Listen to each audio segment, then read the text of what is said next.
Hi and welcome to the first ever Indulge Podcast, the one-stop destination for everything lifestyle. I'm Romal Laisram, and today with me in the studio we've got Gibran Osman. Am I getting your spelling correct? Am I pronouncing your name right? Perfect. Okay. It's a very uncommon name. You know, when I see Gibran, I immediately think Gibran. Do you get that often? Do people mispronounce your name? Is it something very common? They spell my name with a J, Oh, okay. but it's Gibran. I was named after the famous Khalil Gibran. Yeah. Oh, see, I mispronounced that again. I said Khalil Gibran. Yeah. Okay. So are you into poetry? Are you a writer yourself? I tried reading Khalil Gibran when I was 18 or 19, but nothing made sense. Then I tried again a couple of years ago, and strangely, it started to make a lot more sense. So I guess I needed to be on the other side of 30, 35 to kind of, understand a little bit of his philosophical writing. Amazing. It's always good to understand. I'm just glad my dad was reading a Lebanese writer and not some Russian author when I was born. Otherwise, my name would be Stolskovsky. Or I don't think we could be complaining about that, but yeah, more people would mispronounce your name if it was that. We should tell our listeners right now that Gibran is also an actor, and he is also someone who dabbles in theatre, actually has quite a big theatre repertoire to his name. So before we go into conversation, could you tell us about how you got into acting, how you got into theatre, and how did the whole journey in acting begin? So it's even before I can remember, actually, because I was going through some of my kids actually pulled out some photographs of mine from the attic. And strangely, I had photographs from when I was in the third grade and second grade, and just in different costumes and being on stage. Now, that is something I don't even remember doing, you know. So Always if you an ask me, actor. I don't know. I just this gravitated towards being the center of the attention. Okay. And one thing led to another. So I think ever since I was in school, the first grade or second grade, just being like, crazy little roles. And I was like, really round and roly-poly. And they would put me in these strange costumes and they would, prop me up on stage, maybe because I enjoyed it so much.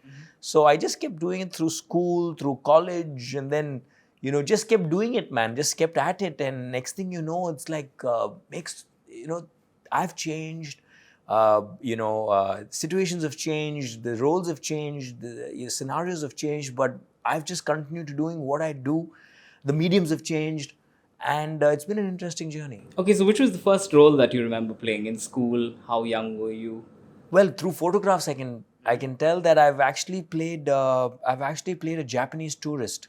Okay, interesting. When Tell I us was more. in the second standard. I think it was one of those plays where they had, nationalities from different countries, and I was a Japanese tourist. Okay. They just wanted a fat Japanese Japanese You guy. don't look Japanese by any stretch of imagination. Well, so- when you're 80 kilos in the third grade, your cheeks are all out, and you can't see your eyes because there's so much of chubbiness around Okay. them. So you become a little, Oriental. Okay. I was the closest they could get. They could Wow. cast.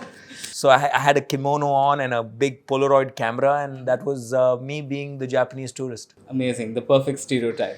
And I don't remember. Yeah, I don't remember any of this. It's only through photographs. Nice. Nice. So when did you get into professional theatre? Which was the first ensemble you were part of? Any particular The first production company? sort of paid. The first sort of paid production was when I was in the Loyola Theatre Society. It was way back in 2003 when I played the role of a lawyer. Okay. A lawyer who couldn't get any. It was a play called Division Street, written by Stephen Tisch. That is a very hard first role to play, I must say. Wow. Yeah, but you can imagine. I'll leave the rest to So where did you take inspiration from? I need to know. It didn't require much inspiration, really. Didn't require much inspiration. The role demanded it. The role was such of a guy who was really down and out, and he wanted people to love him, look at him, just watch out for him. He wasn't getting any of that, so the girl that he loved kind of didn't reciprocate, and he went out onto the streets and he said, I've bared my soul. I'm going to bare my body. Here it is. At least now look at me. At least now love me. at least now kind of give me a look. That must have been a really tough role for you to do, the first one, because it's not a simple character. It's complex. I'm sure you had to do a lot of introspection, a lot of work with yourself. How was that whole process? Well, when you're younger, when you're 19 years old, you're in college, you don't think too much. You kind of follow instructions. The director I was working with was very experienced, and the Loyola Theatre Society had a reputation of putting up the best productions in the city back in the 80s, the 90s, and the early 2000s. So the framework and the infrastructure was all in place. You had to just follow instructions from the director. The dates were set. Nothing was in your hands. You were told what your character was, and a script was given in your hand. You need to memorize the lines and follow instructions. Show up for rehearsals every day for 2 months, and the rest would happen, organically. Everything would just happen. So when you're younger, you don't think much. You're just going with the flow and you're having fun. So that's how it began. Super. Before we go ahead with the conversation, I must ask you. So, what's your connection with Chennai? How long have you been in this city? I know you have a Bangalore connection also somewhere. So, give us the deal. I've been in Chennai 27 years. 27 years to be precise. We moved from Bangalore in 1995. Nice. And you've lived in Chennai ever since? Lived in Chennai ever since, yeah. Okay. And your whole family is here? You're based here? Yes, my whole family is here. I'm based here. But we still have very strong connections in Bangalore. My wife is from Bangalore. My uncles still live in Bangalore. My cousins are there. We have a business there. So there's a lot of Bangalore connect. Super. So I know you also dabble in acting and you've done a few roles here and there. Could you tell us about how that happened? How you got into acting? Was it tough? Did you have to go through a lot of auditions, or did it just happen really organically? Lots of auditions, yes. Lots and lots of auditions, lots and lots of, yes and no's, trials, screen tests, all of that. But I got out of college and I was high off like doing good theatre production, all of that. And I want to continue in the media space. So I worked with television. I worked with television for about 5 years. I worked with a music channel called Southern Spice Music. And I also worked with NDTV. NDTV had just come out with a metro station. Oh, interesting. Specific to Chennai. So I was working on a travelogue with them. So in those 5 years, I wasn't doing much acting, but I was doing a lot of hosting shows, doing travelogues, interviews like this. So that was my 5-year journey. I did some theatre, but whenever I got the time. But I was doing more television and shows during that period of time. But the acting always was there. It was either in the form of theatre, or it was in the form of short film, or it was in the form of some, different medium. So it's been very long, man. It's been too long, and some of it, it's coming back to me now as we speak. I've done across theatre and film. I must have done about close to about 40 productions.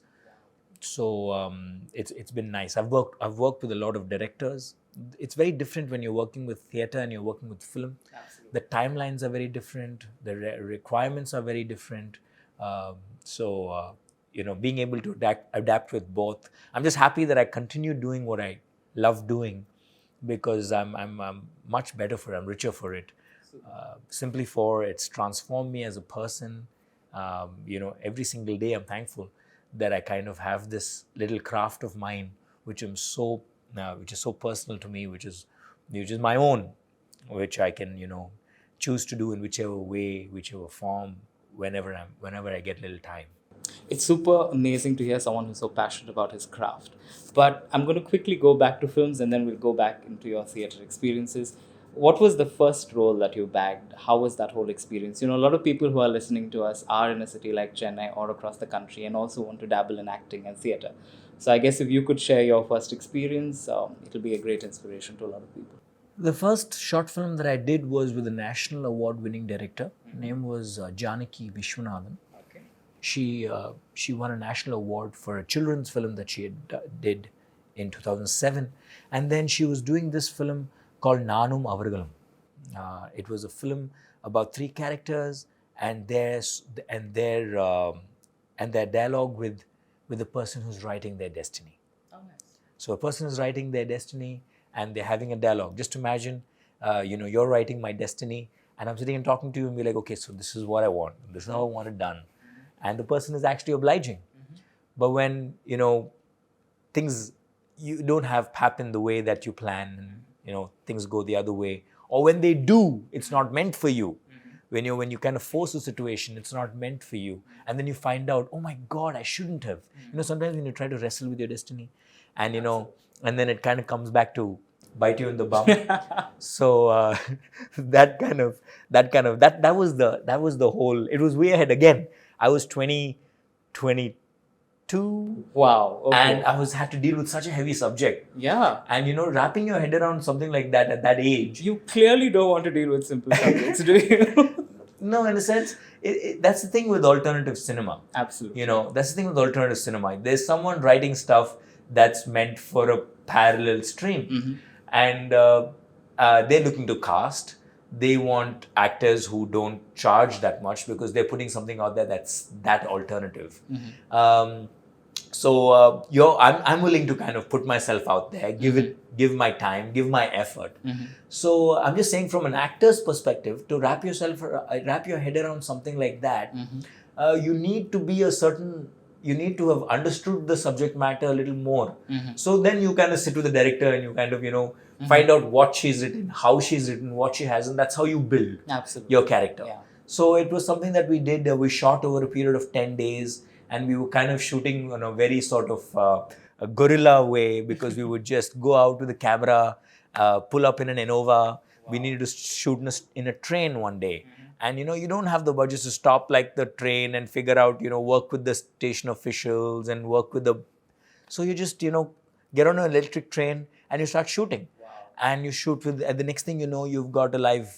you've got like a real audience. You got real passengers, so you're trying to direct them as, being being in the frame, setting your scene.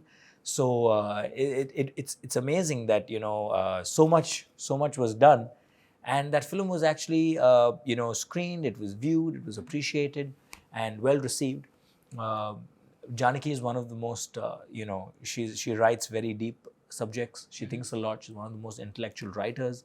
She makes some really good cinema, and I'm fortunate that to be a part of her work. Amazing. I'm sure our listeners would love to know. Can someone watch it somewhere? Is it available on YouTube? It's available on YouTube. Nanu Avrugalam by director Janaki Vishwanath. We should definitely check that out. Now, quickly moving on to your theatre, your experiences with theatre. But before that, I have to ask you this. I mean, you've done thought-provoking cinema, but would you also be comfortable doing commercial cinema, running around trees with your heroine, singing songs to them? Would that be something that you might do just for the heck of it? Yeah.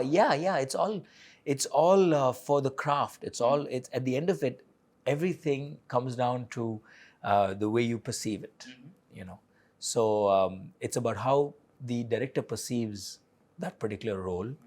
And these days, I don't think there is anything like mainstream or art, or it's all about the space you're in. So if I work, I want to work with people that give out a good vibe, that I relate with, regardless of whatever the role is.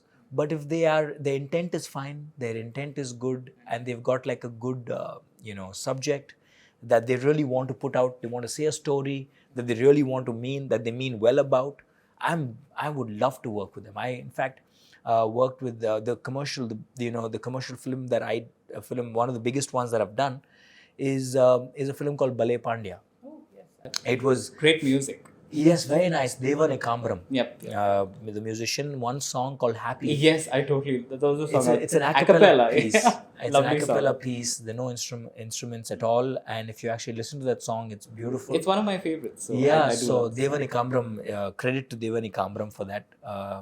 So that film, actually, I was a villain in that film, and I had to shave off all the hair from my body, every single hair, because the villain had a rare disease called trichotillomania, which is the constant urge to pluck the hair out of your scalp, out of all the parts of your body. So every day before we get on the set, I had to make sure every single hair from my body was removed. I was bald. I had no hair on my hands, my chest, every single part of my body had no hair. And this guy was a crazy guy that lived in a yacht, and he was an assassin. He was a paid assassin, and he would just go out and do jobs for the bad guys. And he was a lean, mean fighting machine. So that was one big commercial film that I did that kind of got a release in theaters across the world.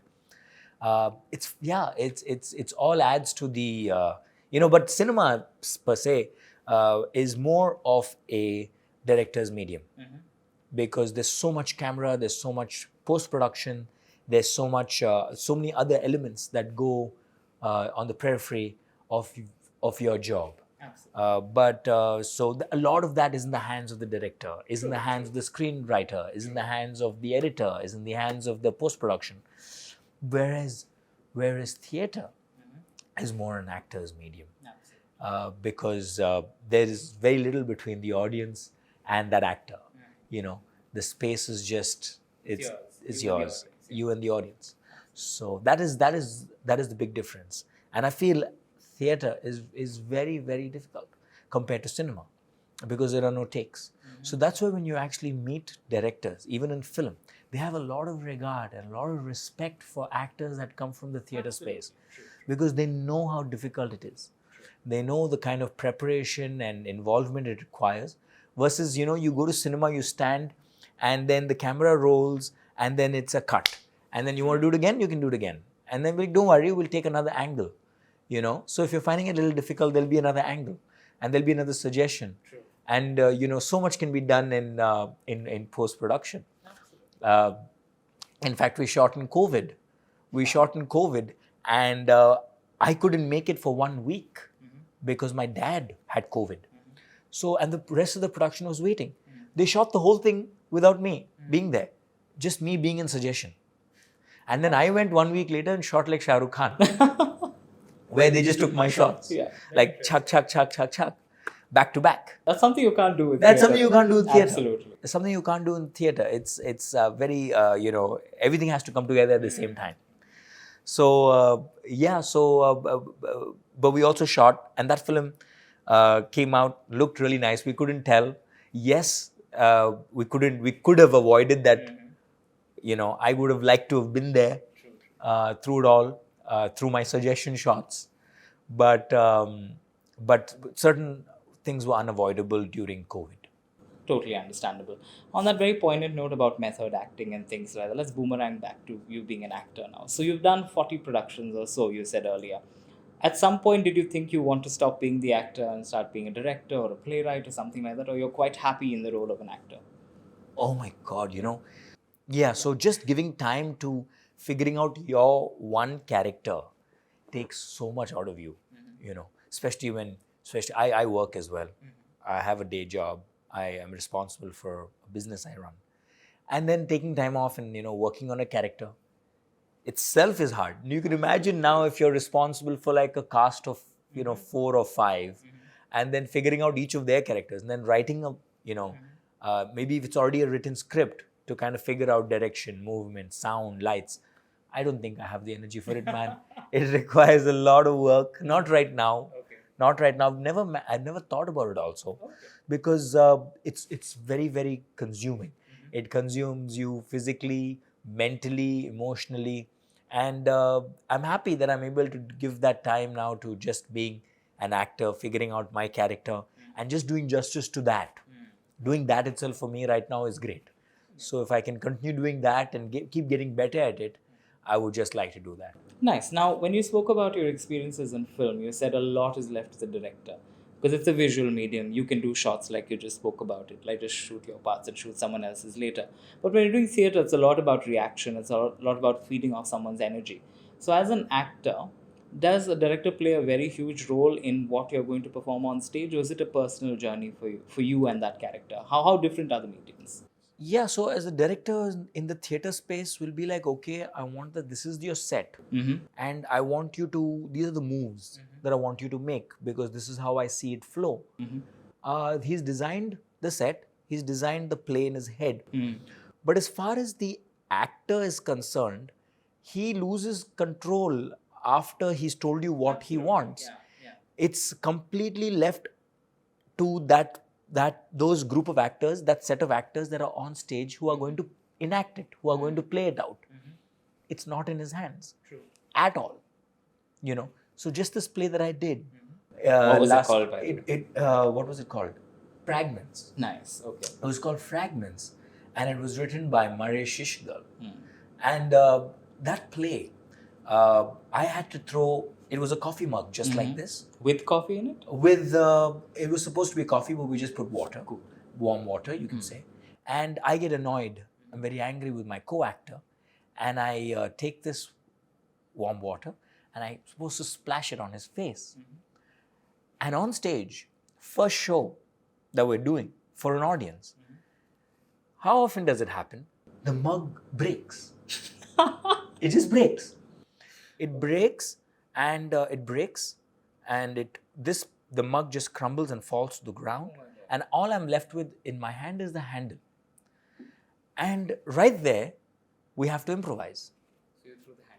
So no, so you have we're going to do the rest of the play, which is another 40 minutes, and we've got broken, glass. So I had to tell him, in my character, to clean it up, to clear the mess, because at that point in time I was driving the scene, and I was a character that I was angry with him, so I could actually command him to clear the mess, which he did. So we got the glass out of the way. This little handle in my hand, I went back to my desk and I kind of put it in the trash. But he cleared up the mess. I cut my finger. Oh my God. And I had blood dripping through it all. So the rest of the play, I had a bleeding finger. I had to bring that into my character. Absolutely. I can't ignore the fact that I'm bleeding. True. So the director, what can he do? It's completely left to us. It's just going to play on. So so we had to just play it forward. Super. And thankfully, I kind of had a napkin. There was blood all over the stage and on my pants.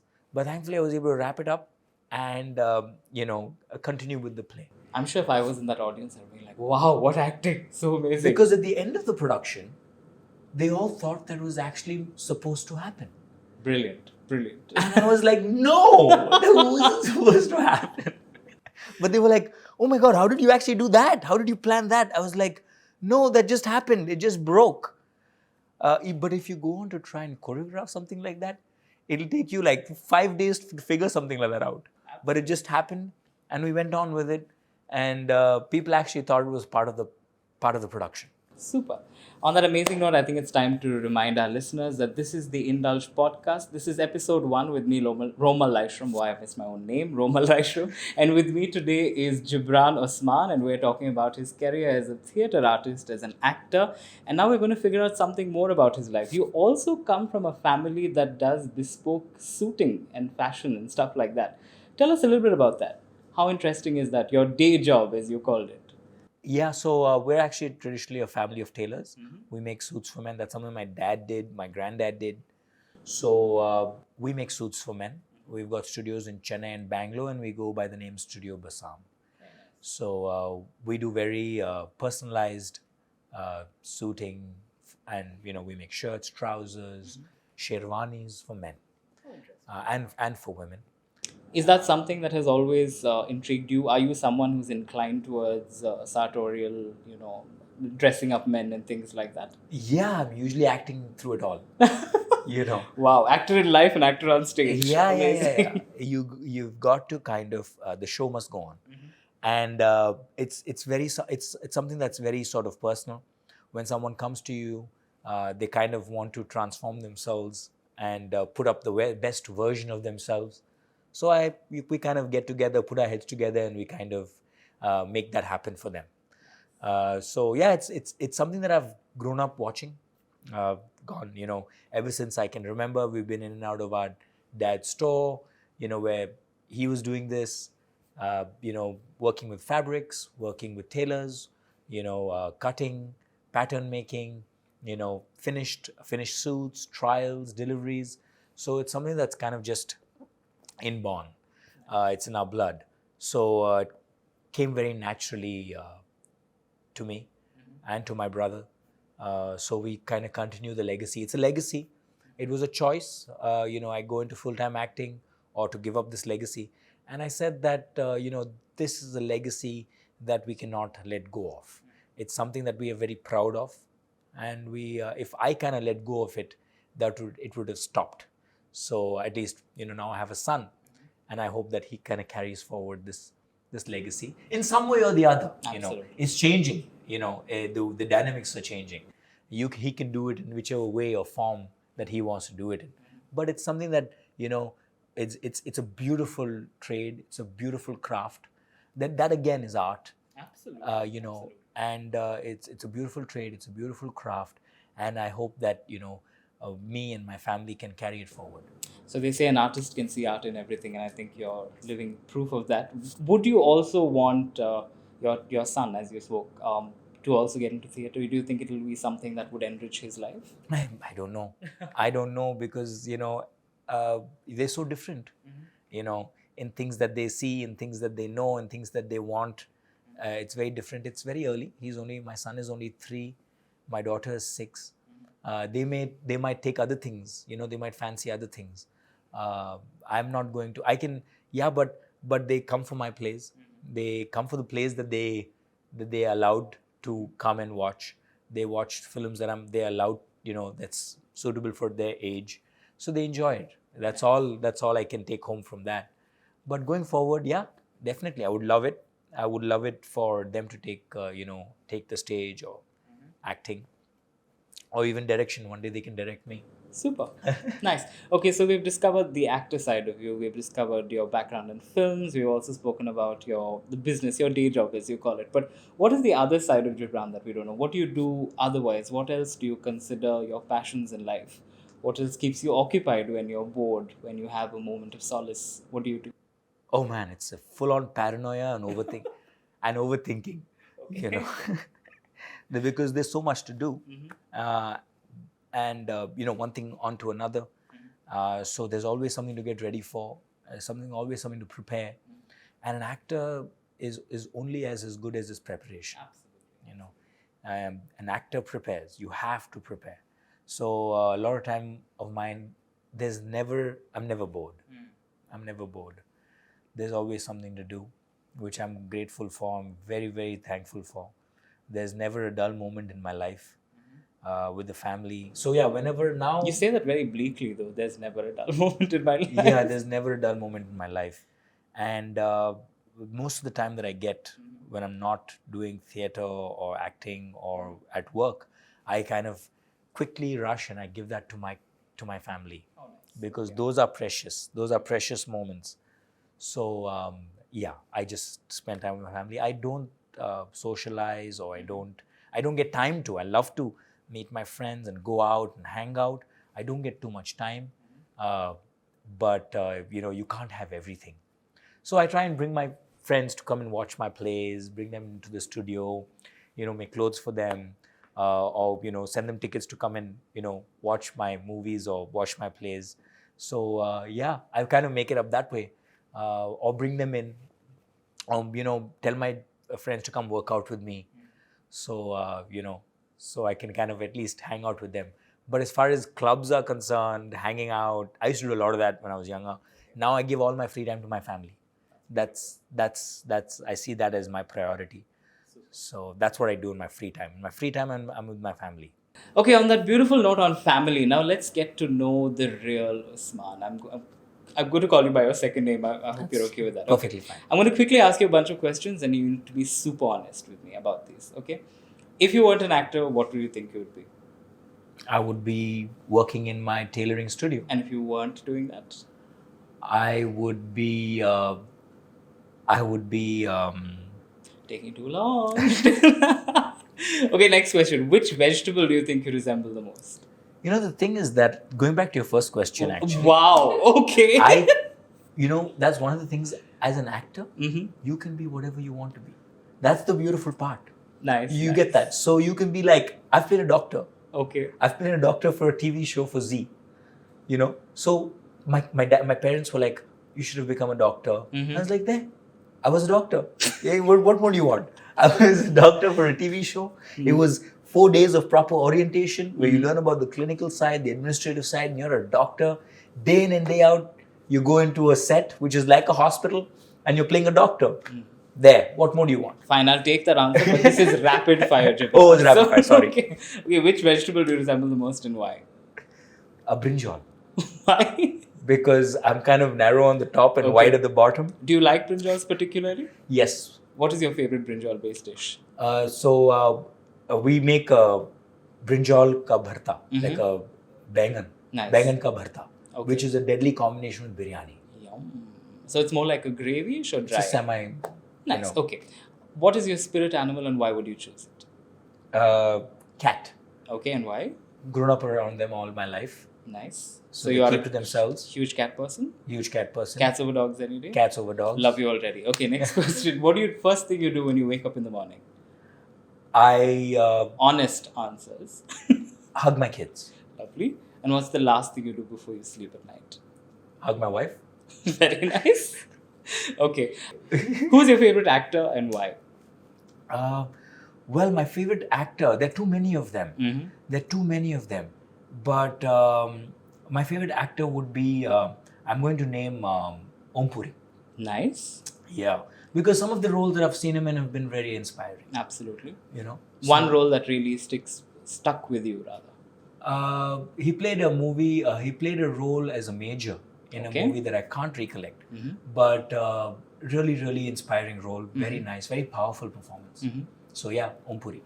Among our female actresses across the world, someone that inspires you, I think, is a fabulous actress. A fabulous actress. I watched Gul Panag Mm-hmm. sometime back in another movie that I can't remember. Mm-hmm. And I think she did a fantastic job. Okay. I watch a lot of films. That's and, good. you know, I forget what I've watched and then I overlap. Mm-hmm. So, Gul Panag, Nice. very nice actress. And I don't think she gets enough credit for her work. Okay, beyond and above your debut role, one role that you've played that has stuck with you. Yeah, the character that I played in film or theatre? Either. Yeah, so is this rapid fire? Because this character needs, you know. Sure. I mean, we've broken the rules already. This is rapid in no stretch of imagination, so please take your time. I play the flatulist. You really choose your roles very wisely. I must They choose me. Okay. And this person is basically an artist. Mm-hmm. He's perfect at the art of flatulence. And he actually goes on to put on a display of the different things that he does. Mm-hmm. And one of the characters that I would like doing again, just so that I can do it better. Amazing. I think you did quite well. I mean, it wasn't rapid in any way, but I think you've answered all my questions. Now, quickly bringing this whole interview to kind of into a nice little conclusion. As I said, a lot of the people who are listening to us are people who are also interested in acting, might be theatre, might be cinema.